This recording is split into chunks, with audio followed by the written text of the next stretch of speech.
about the topic itself and the choices that I've made.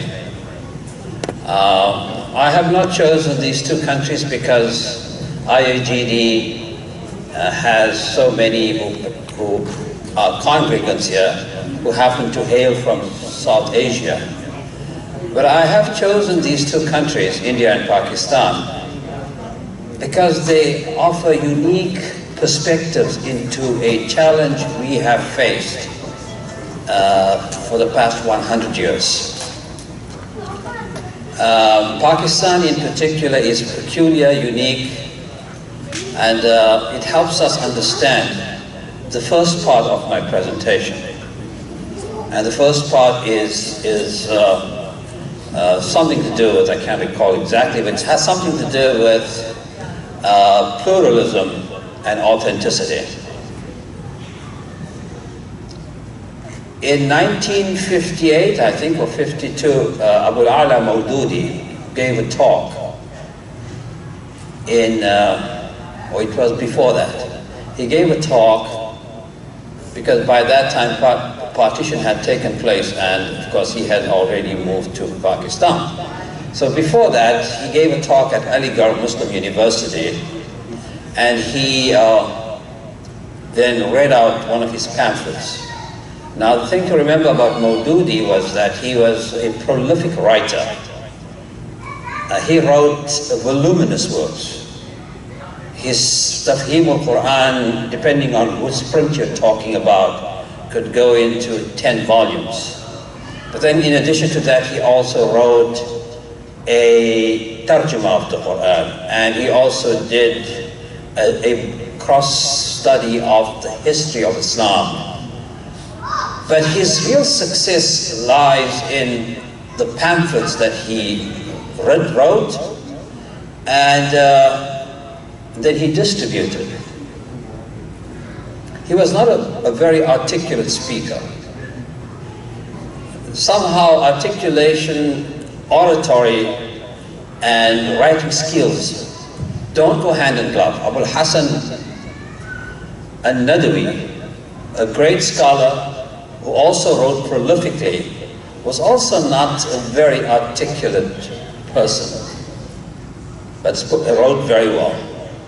In any event, that particular pamphlet was important in that it set the ground for what is a contested objective for the establishment of the country that is now known as Pakistan.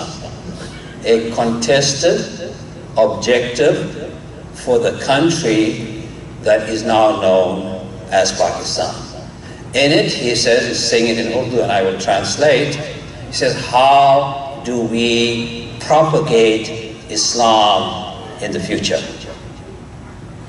How do we propagate Islam in the future? Now, there's one thing I have to tell you here that might come as a surprise to many of you. And it is that this idea of Dawa is not a constant idea, although it is integral to Islam. In other words, the Quran itself speaks in various ways about Dawa. And you know what Dawa means in this case. But it has not meant the same thing for people throughout Muslim history. So those who lived in the 1st century had a particular understanding of the word Dawa. Those who lived in the 3rd century had a different understanding. Those who lived in the 15th century had a different 15th century of the Common Era, and so on. So when you look at the word Dawa, you can see it undergoing transformations. And yet he is using this term, and the impression that he probably gave is that this is an obligation that you and I understand in the first place, and it is an obligation that we share. That you and I have to engage in Dawah. How do we go about doing that? The Dawah that you are familiar with, I call it and I used the term this afternoon, and I'm repeating it now, I call it the baklava samosa Dawa.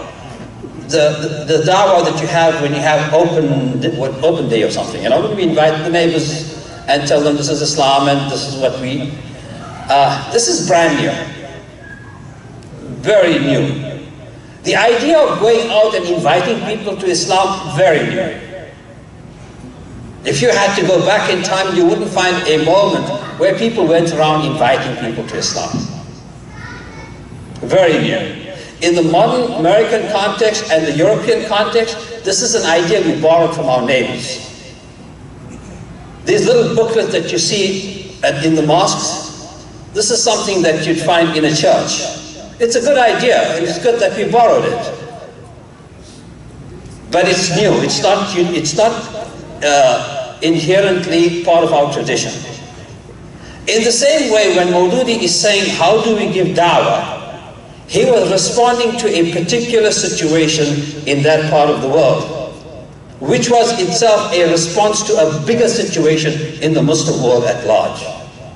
A few decades before that, the umbrella under which all Muslims had lived and had taken for granted, like you're taking this ceiling for granted and this roof for granted, that umbrella flew away.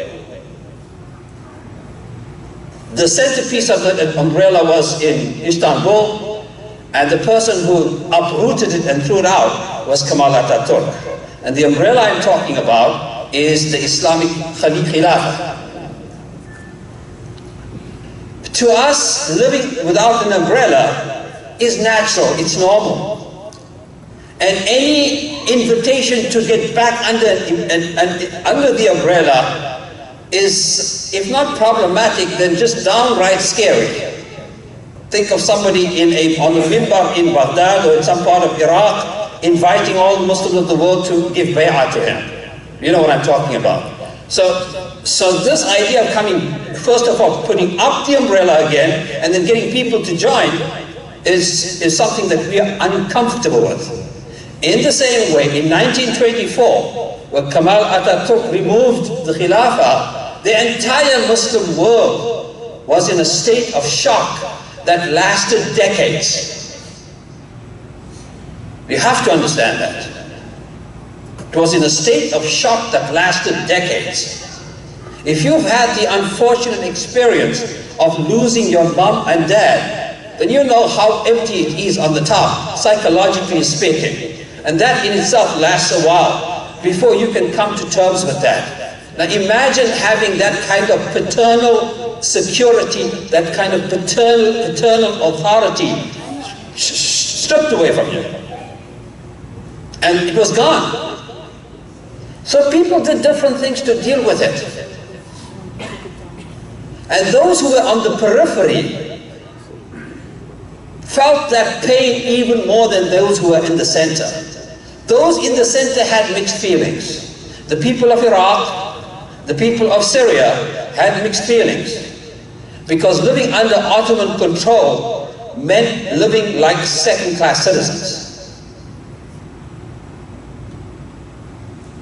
It meant living like second-class citizens. Inshallah, at some other time, we can talk about that in detail. Those who lived in India, however, were traumatized by this. Because it was their link to the heart and center of Islam. It is what bound them to the community at large. No wonder, therefore, that unlike other parts of the Middle East, India started what came to be known as the Khilafah movement. The Khilafah movement was not a global movement. It was a South Asian movement. It was not a movement that had its roots in North Africa, had its roots in India. The reason for that is because they're so far removed from the center. The other reason for that is equally important, if not more important. Because at that point, Indian Muslims were not just losing the umbrella, they're also losing authority. For 400 years, a small minority of outsiders who had come in from the north, from places like Afghanistan and places like Iran, had come and controlled the local population of India. And by India is meant Bangladesh, India today, and Pakistan. So there are two things that they took for granted, and both these two things were imperiled at this point in time when Maududi is reading out this pamphlet. One is that the Khilafah, the big umbrella, is gone, and the other is that their control over this subcontinent is fast disappearing. It is fast disappearing. And they knew full well, at least those who were educated and those who were in power understood full well, this meant that you're going to have a democratic dispensation, and this would effectively marginalize you. You're going to have a democratic dispensation, and this will effectively marginalize you. And given the nature of these revolutions, previous communities who were oppressed or who perceived themselves as being oppressed would consider their moment of emancipation also a moment for payback. So Muslims were painfully aware of that. So they had various opinions as to what to do with this eventual emancipation or liberation of India from British control. Muslims controlled India. The British then took away that control from them, and Muslims were steering a future that was enormously uncertain. One group of scholars was of the opinion that they should remain in India, and much like they controlled India prior to the entry of the British, they would continue to do that. And others felt no, given the nature of the relationship between Hindu and Muslim, given the nature of the political structure of South Asia, Muslims would suffer badly in a united India. And this is where Maududi's pamphlet becomes important. But not only does he see the need to kill two birds with one stone, but he sees the moment to do that.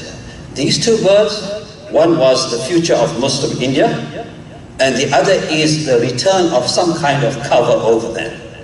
The return of the Khilafah in some form, in some structure.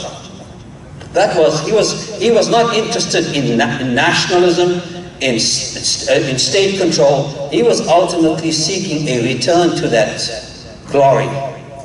So this was the basis of that pamphlet. The country that was born out of that kind of thinking, of course his was not the only thinking that prompted the establishment of this country, Pakistan, but the country that was born because of that kind of thinking was driven by the idea of Dawa as much as it was driven by the idea of the protection of the Muslim interest. By Muslim interest is mean physical well-being, material well-being, economic control, self-determination. All of those things were important, but one element that was always there is that our task is to spread the message, and to spread the message amongst us if necessary. So this is what drove Pakistan towards independence. This is what is genetically encoded in the country itself to this day. This is the kind of conversation that Pakistanis engage in all the time. Ultimately, why aren't we practicing Islam properly? Or what was our rationale for having this independent country? Was it not for the establishment of Islam? Was it not for the establishment of Islam? So always understand that. Other countries didn't have that trajectory. Here you had a country that was, after much pain, after much argumentation, was given independence. And one key element in that independence was the need to promote Islam. Let's use that term. The Muslims in India had to negotiate a new reality. The promotion of Islam in India is not an option. Initially, certainly, they may have thought that way. Initially, they may have thought that way.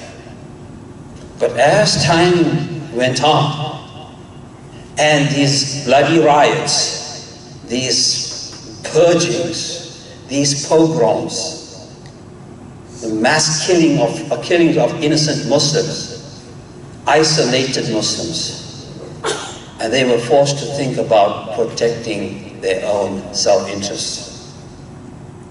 Having said that, I hope some of you at least understand who would choose authenticity and who would choose pluralism. The Muslims of India are perhaps the best practitioners of religious pluralism anywhere in the Muslim world today. Pluralism and secularism are on the tongues of Muslims in India all the time. Their position in India gives them no choice. It gives them no choice. Muslims in Pakistan are contesting the meaning of authenticity. What does it mean to be an authentic Muslim? What does it mean to be committed to Islam? So that is the basis of this presentation. The rest of it is perhaps not as intellectually challenging. I'll give you some very everyday examples of how this plays out. Some very interesting ways in which this plays out. If you take, and I'm taking some very perhaps ethically and morally questionable examples, but that's a very good point to start. The one area in which pluralism plays itself out in India, and in which Muslims make a contribution that is far greater than their numbers, is in the film industry. The Indian film industry is filled with Muslims who make a huge contribution to the film industry. And allied to that is the music industry of India. The best Muslim film directors, actors, musical directors, they're all Muslims. All Muslims. And the population of Muslims in America, in India is substantial. But it's much smaller than the overall population of India itself. And listening to those Muslim actors and musicians speak is a learning experience in itself. Is a learning experience in itself. The names they give their children is a learning experience in itself. So one of the most, in fact, they consider him the richest or the second richest actor in the world, period. Shah Rukh Khan. His son's name is Abraham. I guess some of you know that. But listen to the name. Abraham. It plays to both cultures. Abraham is a reference to Ibrahim. And Abraham is reference to Ram. Abraham in reference to Ram. One of the greatest, well, perhaps not the greatest, but a very prominent poet and music writer, very articulate and seems like a very affable person. But perhaps the second statement he almost always makes when he speaks, and he didn't do that in Detroit, but he was invited here, was that, well, I'm not Muslim, and sometimes he goes so far as to say, well, as most of you know, I'm an atheist. That's code for telling you I am one of you. I am an Indian, and I'm committed to the Indian civil society, and I share your moral values and ethical values, and I may have my origins in a community that at some point may have treated you in a way that was unacceptable to you. All of that is coded in there. All of that is coded in there. So when you look at one particular segment of Muslim society in India, you find people doing their best to be accepted and to be recognized in their particular area. So that's the one thing. The other is, if you listen to the ulama speak, especially when someone is talking in ways that challenge the religious pluralism in India. And it's striking that an alim would stand up and says, well, we disagree with the way Zakir Naik conducts his affairs in India. We think he should be fully cognizant of the fact that this is a secular country and that all religions are equally respected. And the person who's making that statement is an alim from an institution that is perhaps the preeminent institution in India, and that's Deoband. So here you have a Deobandish alim criticizing Zakir Naik for trying to convert Hindus to Islam. And of course, even Zakir Naik's language is very, very diplomatic. What he does is uses the text that Hindus themselves believe in, and then plums those texts and takes out of those texts material that show that Hinduism is essentially Tawheedi. That is his modus operandi. He doesn't tell them you're going to Jahannam. He doesn't tell them إِنَّمَا الْمُشْرِكُونَ نَجَسٌ. He talks about the brotherhood of humanity, and he talks about the monotheism that is inherent in the text, in the Bhagavad Gita, in the Upanishads and all of the other books. So even someone who is openly involved in the process of proselytization or conversion is very diplomatic and succinct in the way he goes about conducting his business. But even that was not enough. So he now lives in exile in Dubai,